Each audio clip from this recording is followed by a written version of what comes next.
sama gaay demi-finale premier demi-finale baa ngi noonu diggante Ady Thiomby Gandia Fama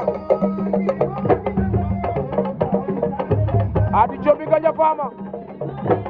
beneen demi-finale ba diggante Campu Diop Jamend ak Gandiaye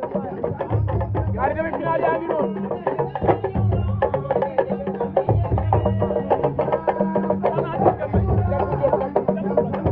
Campu Diop bu Njambur a ngi noonu ndeysaan Ady Thiomby Gandia Fama ñaari demi-finale yaa ngi noonu poids léger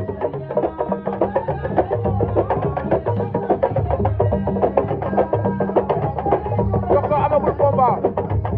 mais nag après demi-finale yi mun naa mu sëgg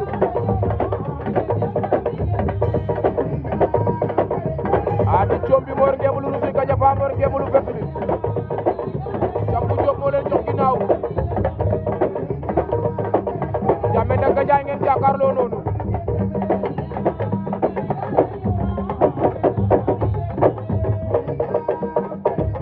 Sami Sadio waaw waaw concentré leen si demi-finale yi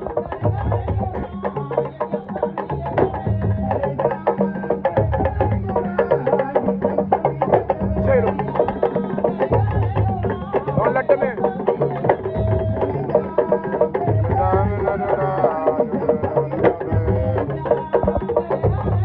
Campu Diop Jamend ak Gandiaye aja di bëgg waa nag Gandiaye di bëgg waa Njambur ko Seeku Caara maa ngi lay kontaane bëgg naa la jàmm ci yow waaw waaw noonu la demee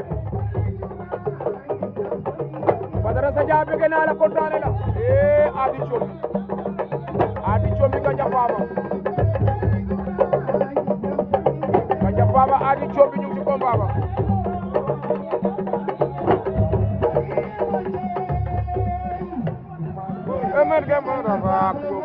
Ady Thiomby Gandia Fama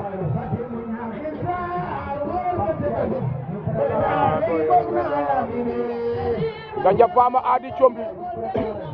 bo Moussa Khoynam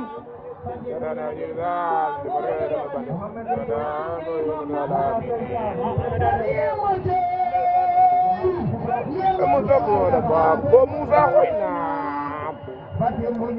Ady Thiomby Gandia Fama Jamend ak Gandiaye Campu Diop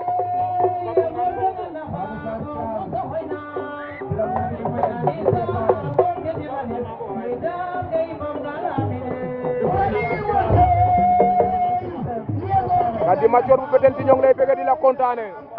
noonu la demee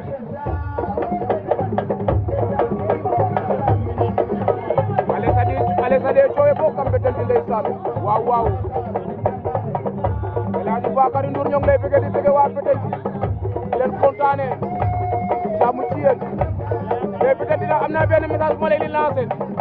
am ngeen benn booy bu mun a bëre te bëgg na ko xam li muy def waaw muy Grand Mbagnick waaw lañ la jàppale na ngeen jàppale ko loolu dafa daa message boo xam dama ko waxoon fee ca Sokone ne ma jàppale la manqué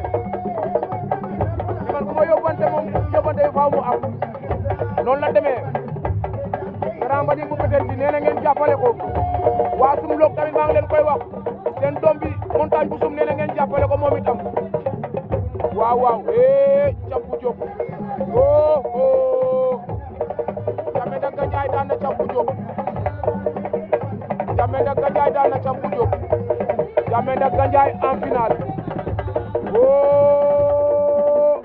sey loolu ale fata ñëpp